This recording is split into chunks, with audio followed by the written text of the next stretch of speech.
both going to graduate in December and just represent our program in every area with excellence. And that's what it's all about. That's what you want.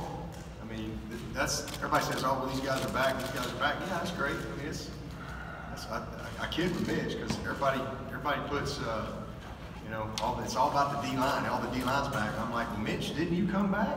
Renfro came back and Falcinelli came back. Nobody put them on the magazine. But we've had a little fun with that. Kind of comes from being an O-line, I guess. But these guys have made each other better for the past 3 years. And it's been a joy to watch them. But the great thing about them coming back, yes, it means we have great players. But more importantly, that's who's mentoring your young players. That's the leadership that's in your locker room. That's the guys that are running the skills and drills. That's the guys that are in the locker room, you know, setting the standard for really talented young people. So it's a blessing to have them back. But hopefully y'all enjoy spending a little bit of time with them and see a little bit more than just what type of good football players they are. Down the aisle to the left.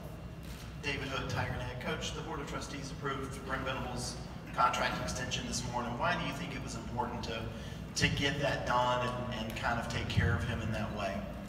Yeah, that's really kind of been done a long time ago as far as from my perspective. But there's a process, a formal process that you got to go through before you can really kind of stamp something, throw it in the filing cabinet.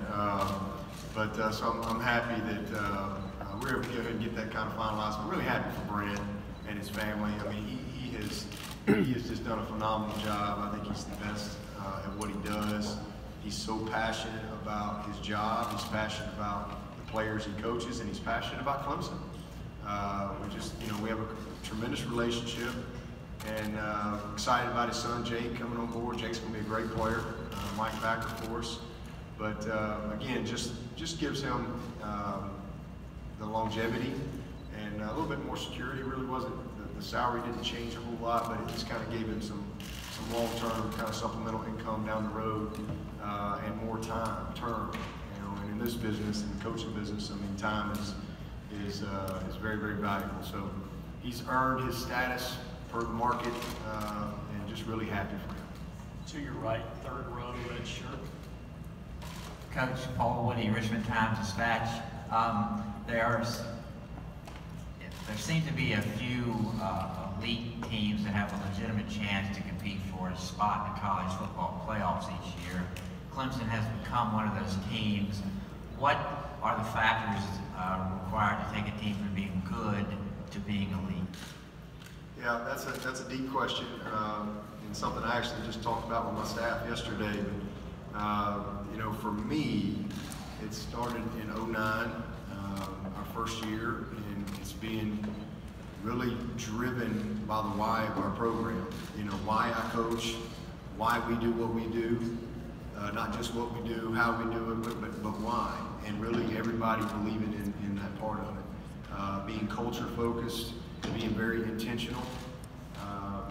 For me, I recruit people first, I hire people first, and there's no perfect people, but I think the good Lord has given me good instincts, and so we've had a certain way that we've gone about doing things. We start over every year, reinstall the program, reinstall the core values, the philosophy that we believe in, the why, and just don't vary from that. And then as we have been able to build that culture over many years now, we just nurture it every year. And you develop young people, you develop leadership. We've had 196 seniors, 192 graduates.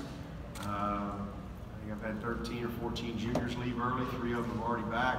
2 of them have got their degree. Daquan Bowers is coming back this fall to finish up and work with us. So it's just culture driven. That's the short answer I can give you.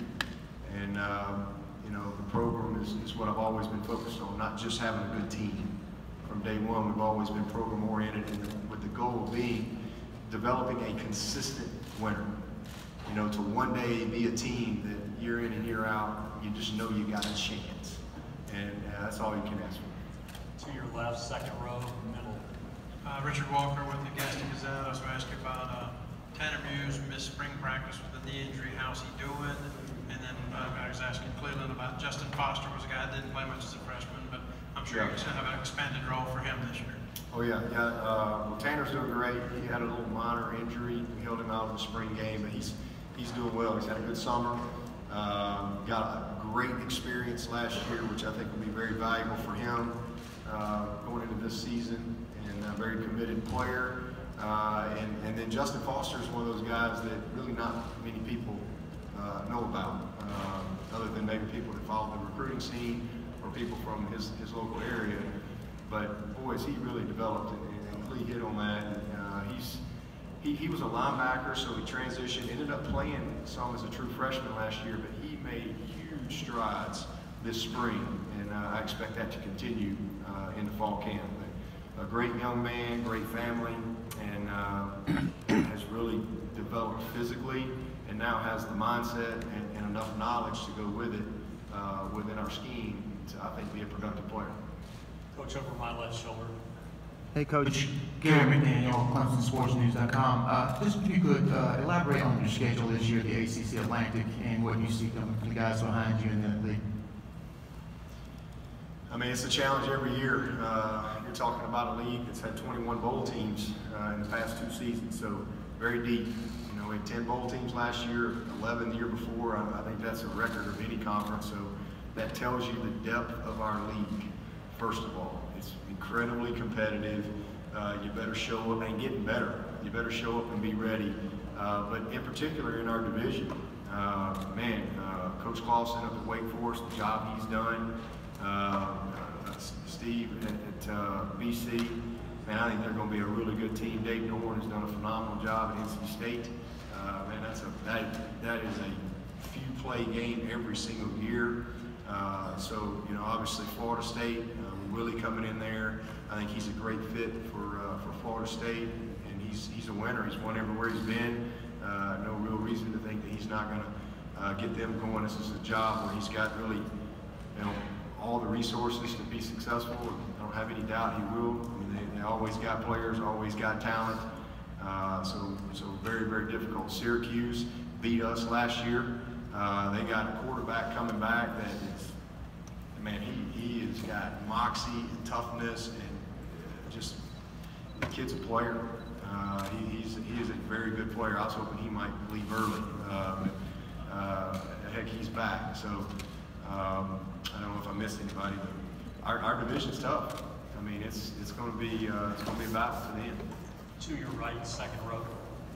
Bob Holliday, WRL.com, your coach. Oh, I forgot Louisville. Yeah, Louisville's pretty tough. I think we've played them 4 years in a row, and 3 of those games were the last play of the game. It's a tough division. This is your 11th year, and what I've been watching is exactly what you described, the Atlantic Division. But when you first came into the league, the ACC's bowl performance was pretty lackluster. And then once the college football, coincidentally perhaps, but once the new CFP system was announced, the league took off. Winning the national championship at Florida State in the last year of the bowl championship series, had been in the conversation for the championship every single year under the CFP. As the commissioner, does the CFP rating system look at the ACC more favorably? Anyway, your thoughts, is this just a coincidence, or how has the ACC grown so much in the last few years? Just earned it on the field, you know, really that simple. I mean, we got great coaches, great recruiting, great development of players. All you got to do is look at the NFL draft, and I think we're second maybe in draft picks over the last, I don't know, 8, 9 years or whatever, and I don't think it's even close. So good recruiting, good development of players, and a lot of great coaching in this conference. So, but then stepping out and earning it on the field, you know, you got to go beat people, and I think that rhetoric has changed. When I got the job 9 years ago, you're exactly right. That's where we were, and we earned that too. We haven't beat anybody. And so I used to tell people all the time, I'd be like, guys, let's just shut up. Go, you know, we got to play people, you got to beat people. Well, then the story will change, and that's what's happened. So, you know, we've done very, very well out of conference. Our head-to-head rivalry games within this conference over the last 3, 4, 5 years speaks for itself. So, and then again, just the competitiveness of the league. So, and then what we've done in bowl games, etc. I think we lost 5-1 in our last 6 bowl games, and we played good people. So I think it just takes time, and we've been. It takes time and it takes consistency, you know, for people to kind of change the narrative a little bit, and that's what's happened. We've been very consistent, and we've done it over a good amount of time. To your left, second row, right in the middle. How you doing, Coach? A few years ago, you had a successful coach in Kyle Richardson. How has his addition further enhanced a strong coaching staff? Kyle's been a great addition. He's a player development analyst coach for us, and you know, brought in a great amount of experience. Grew up in Clemson actually, so he's kind of from the area, and so he's been an excellent addition. Really proud to have him on our staff. He does an awesome job in helping run the office when the coaches are gone, and helps support our coaches in a tremendous way in game plan development. To my left, right here with Dan. Coach, you talk about the bigger picture. When you hoist a trophy, you spend time talking about God and faith and what's above everything else, not just football. Can you speak onto that a little bit more? Because it's impressive that that's where you go when you get asked a question right after hoisting a trophy. So just what you can say to that. About my faith? Man, that's the easiest question I've had all day.